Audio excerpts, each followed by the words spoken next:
Hello and a warm welcome to the Federal. I'm Neelu Vyas, and on this platform, you'll find me doing debates, interviews, monologue analysis, and much more, basically focusing on politics and current affairs.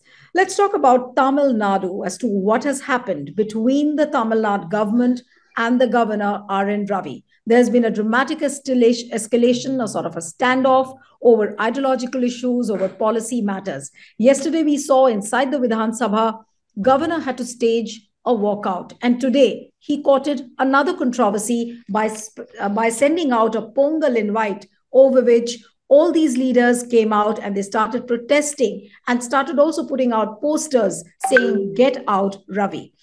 Now, we really want to understand as to what this symptom indicates when there is a standoff between the state government and the governor. What can it really lead to? And what do the constitutional powers really say so? I'm joined at this moment by veteran lawyer of Supreme Court, Sanjay Hegde.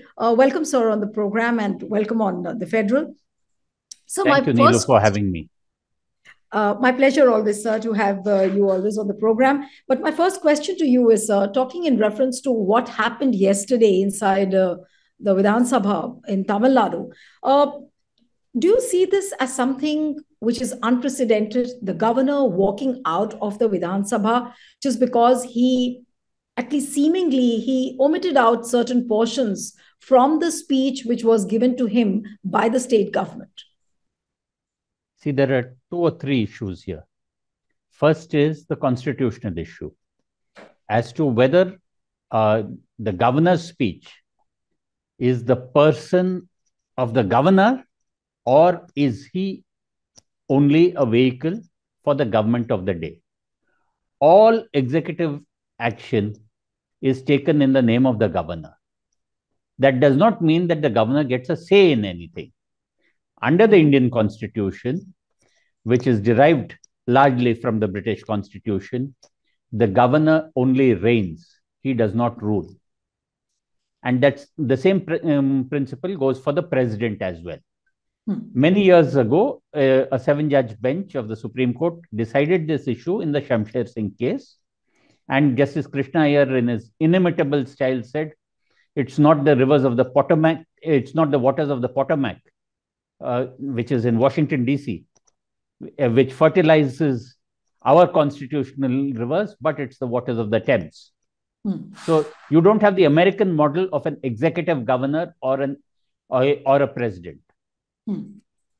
So the governor has no option but to read out the government policy in that speech. Occasionally, if there is a difference or something, these things are sorted out in advance with the government of the day.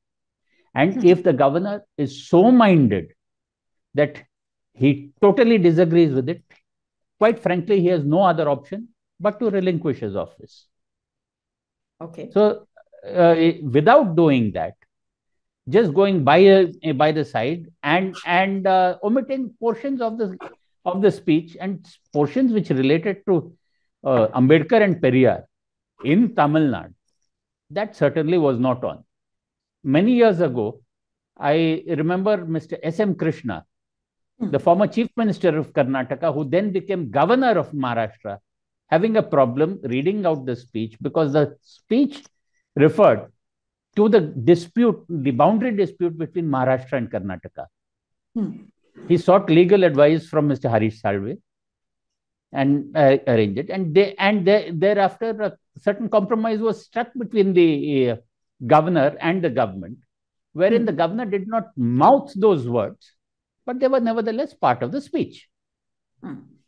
So the governor has no independent voice. So that was the first point. Secondly, as far as walking out from the Vidhan Sabha is concerned, the governor at the end of the day is the first citizen of the state. He does not represent merely himself. He represents the state. I do find it extremely objectionable that the first citizen of the state walked out of the assembly without walking out of his job. So, staging a walkout, do you see this as some kind of a political gimmick? Or, if I may ask you very honestly, that is the governor indulging in politics, which is being imposed by Delhi on Tamil Nadu? It's not only this governor, no. Governors all over India seem to be having problems with their government whenever that particular government is not it does not belong to the party which appointed the governor in the first place. Many years ago, I remember the then Chief Minister of having a problem with the governor.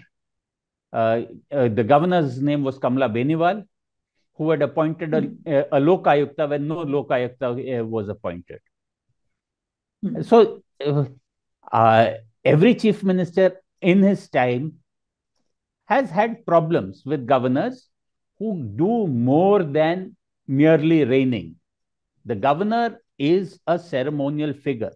Tomorrow, just see what chaos would happen if the president of India were to go on a frolic of his or her own and decide that, no, I agree with this policy, I do not agree with this policy. The last president in India who did something like that very nearly dismissed the prime minister. It was Gyani Zail Singh who very nearly dismissed Prime Minister Rajiv Gandhi. So that is not how the constitution operates. A governor or the president is supposed to be friend, philosopher, and guide to the government of the day. You must remember Prime Minister Modi speaking very highly about the then President Pranab Mukherjee, who in his own words actually held his hand and taught him how to handle a government file at the central level. Right. But talking purely in context with, what happened today over the Pongal invite also. Now, here what the governor did was that he changed the name of the state all of a sudden. And it seems so, at least that, the Tamil Nadu chief minister didn't know. And all the DMK leaders are talking about, they are fishing out the last year's invite of Pongal and they're making a comparison with this year's invite. And there is a difference where he's suddenly, he's shown the national emblem of India on the letterhead and not the emblem of the state government. So indulging in these kind of things, if the governor is involved in these kind of tactics, how do you really see this? I mean, this is not part of convention, this is not part of protocol, but this is a purely political behavior, is it not? Absolutely. And the state would be well within its rights to ask the center to get the governor recalled. Right. And you see, the name of the state is the state of Tamil Nadu. If the governor wants to be the governor of some fictional state, then it is better that he lets go of the real thing. So you are saying the governor is no authority to change the name of any state. Right. But how do you see this entire controversy now panning out, given the fact that the DMK leaders have put out posters saying, "Get out, Ravi," and it's really acrimonious. If you look at the relationship now between the governor and the Stalin government, is really acrimonious. And does the position of the governor become untenable? Well, the governor has chosen to make it untenable, but it is obvious that he believes that the people who have appointed him at the center and the Central Home Ministry seem to be implicitly approving his actions. It may be that the governor thinks that the Central Home Ministry, which appoints governors, implicitly approves of his actions. Because other than that, there seems to be no other explanation. Yes, his position is untenable. If the governor does not want to govern the state which he was nominated to, if the governor insists on running the state in a manner which is constitutionally impermissible, then it is better that he is taken away from the line of fire. But who's going to do that? Do you think that the center will really do this, given the fact that, and there are allegations that he's trying to impose the center's agenda on Tamil Nadu. So will the center really recall him? That would depend on the wisdom of the center. But at the same point time, these kind of confrontations do not necessarily bode well for the country. Absolutely. People must remember that Tamil Nadu, in the 1960s, was a very different Tamil Nadu, and there were even talks of secession. So it is much better that unnecessary acrimony is not injected into the relationship of what is essentially a federal structure. Right. India, that is Bharat, is a union of states. It is not that the union dominates the states. But Mr. Hegde, you yourself are saying that this is not good for the country. And given the fact that everybody knows and that the office of the governor is ceremonial, he's like an ornamental head. But these days, the governors of various states seem to be the most political of the lot. So how do you deal? I mean, is dialogue the only way that the state government and such governors talk amongst themselves, but you don't see the scope of any kind of dialogue? All the possibilities of the dialogues, it seems, has broken down between the Stalin government and Mr.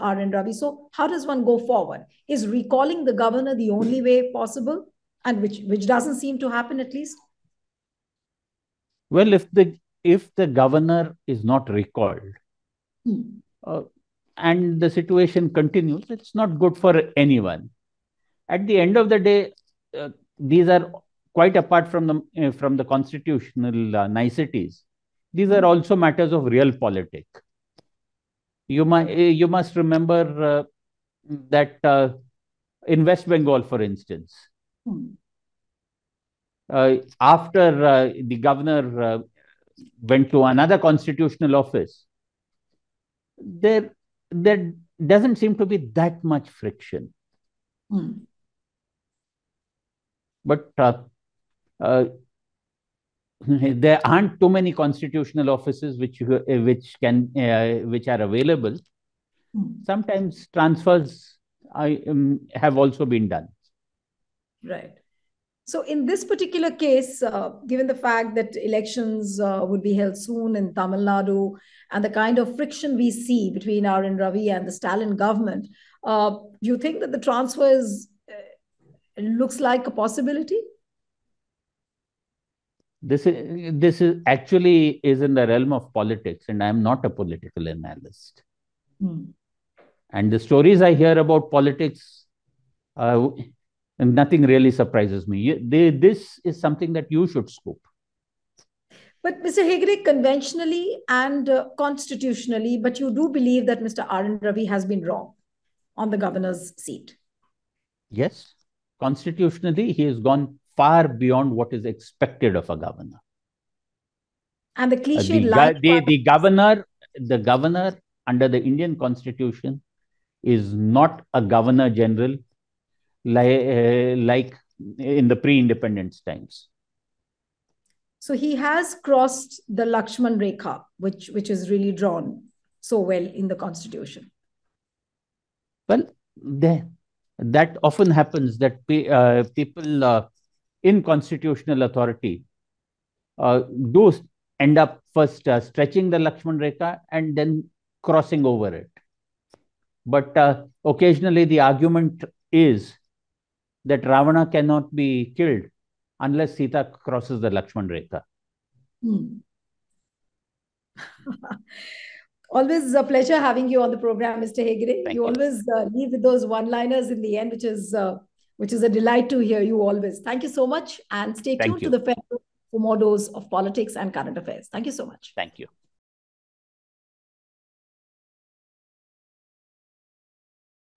Subscribe to the Federal's YouTube page for more interesting updates.